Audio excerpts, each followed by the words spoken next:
नमस्कार, न्यूज 18 के digital platform पे आप मुझे देख रहे हैं। मैं हूं आपके साथ में अमनदीप। सुप्रीम कोर्ट के हाल ही के फैसले ने अरावली पहाड़ियों को लेकर पर्यावरणविदों और आम जनता के बीच में बहस छेड़ दी है।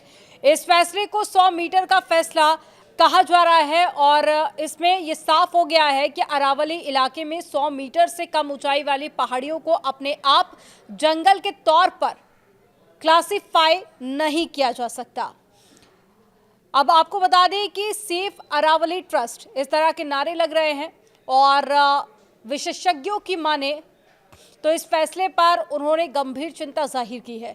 उनका कहना है कि हरियाणा में सिर्फ 2 चोटियां ही 100 मीटर से ऊपर हैं और इसको लेकर लगातार चिंता भी जाहिर की जा रही है। और इसमें पहला तो है भवानी जिला और दूसरा है महेंद्रगढ़ जिला।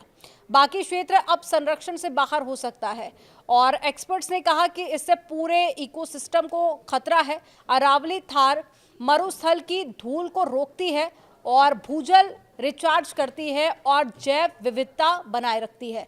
अगर संरक्षण कमजोर हुआ तो धूल और प्रदूषण बढ़ेगा। दिल्ली में पहले से ही समस्या काफी ज्यादा है और गर्मी भी काफ़ी ज़्यादा तीव्र होगी, ये बात भी सामने आ रही है। स्वास्थ्य संबंधित समस्याएं भी और ज़्यादा बढ़ेंगी, जैसे कि सांस लेने में बीमारियां और भी कई दिक्कतें हो सकती हैं। लोगों का पलायन का खतरा भी हो सकता है क्योंकि रहने लायक जगह कम हो जाएगी।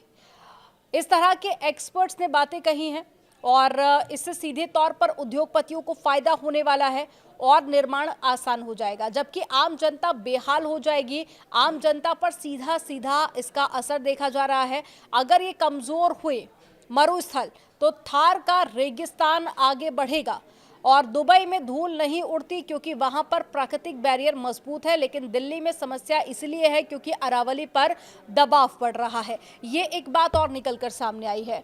दिल्ली का पर्यावरण संतुलन क्यों महत्वपूर्ण है, ये सवाल काफी ज्यादा उठ रहा है। तो ब्रिटिश काल में दिल्ली को राजधानी इसलिए बनाया गया था क्योंकि एक तरफ अरावली और दूसरी तरफ यमुना नदी थी जो कि प्राकृतिक संतुलन बनाए रखती थी। कोलकाता से दिल्ली शिफ्ट करने का मुख्य कारण यही बताया जा रहा है और विशेषज्ञों का मानना है कि कोर्ट को केंद्र सरकार के प्रस्ताव को पूरी तरह से स्वीकार नहीं करना चाहिए था। कोर्ट की अपनी सीमाएं हैं और इस मुद्दे पर गहन अध्ययन की जरूरत है। और सेव अरावली अभियान की अपील ट्रस्ट ने ऐलान किया है कि वे 150 जिलों के जिला अधिकारियों को ज्ञापन सौंपेंगे। साथ ही ऑनलाइन पिटीशन पर अब तक 41,000 लोग साइन कर चुके हैं। अभियान का लक्ष्य है फैसले के संभावित दुरुपयोग को रोकना और अरावली को पूर्ण संरक्षण दिलाना। अरावली उत्तर भारत की लाइफलाइन है और एक्सपर्ट्स ने ये जो चिंता जाहिर की है, ये चिंता सही साबित हुई तो दिल्ली एनसीआर समेत पूरे क्षेत्र पर इसका गंभीर असर पड़ेगा। अब सरकारों और समाज की जिम्मेदारी है कि संरक्षण को प्राथमिकता दी जाए और फैसले के बाद उठे विवाद का मुख्य कारण यह है कि इससे अरावली को धीरे धीरे कमजोर करने का रास्ता खुल सकता है। खतरा फैसले में नहीं है बल्कि उसके दुरुपयोग में है। अगर भूमि रिकॉर्ड बदले गए, पर्यावरण प्रभाव आंकलन को नजरअंदाज किया गया तो विकास के नाम पर ढील दी गई तो दिल्ली एनसीआर की हवा और भी ज्यादा जहरीली हो सकती है। भूजल स्तर और नीचे जा सकता है और साथ ही गर्मी अधिक बेरहम हो सकती है।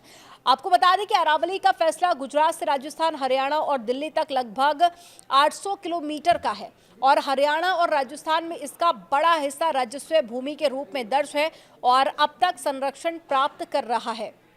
लेकिन दिल्ली को लेकर खास तौर पर जो चिंता जाहिर की गई है वो ये है कि अगर आप दिल्ली पॉल्यूशन की बात करें तो पॉल्यूशन बहुत ज़्यादा रहता है। यहाँ पर एयर क्वालिटी इंडेक्स लगातार बढ़ रहा है। अभी हाल ही में अगर आप तस्वीरें देखेंगे तो वो भी काफ़ी ज़्यादा डरावनी है।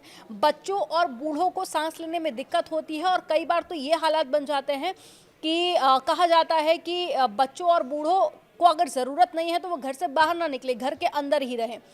तो इस तरह के दिल्ली में हालात बने हुए हैं और इस फैसले के बाद में माना जा रहा है कि दिक्कतें और भी ज़्यादा खराब हो सकती है। इसको लेकर लोगों में काफ़ी ज़्यादा गुस्सा है और इसीलिए लोग सड़कों पर उतरे हुए हैं, प्रोटेस्ट कर रहे हैं।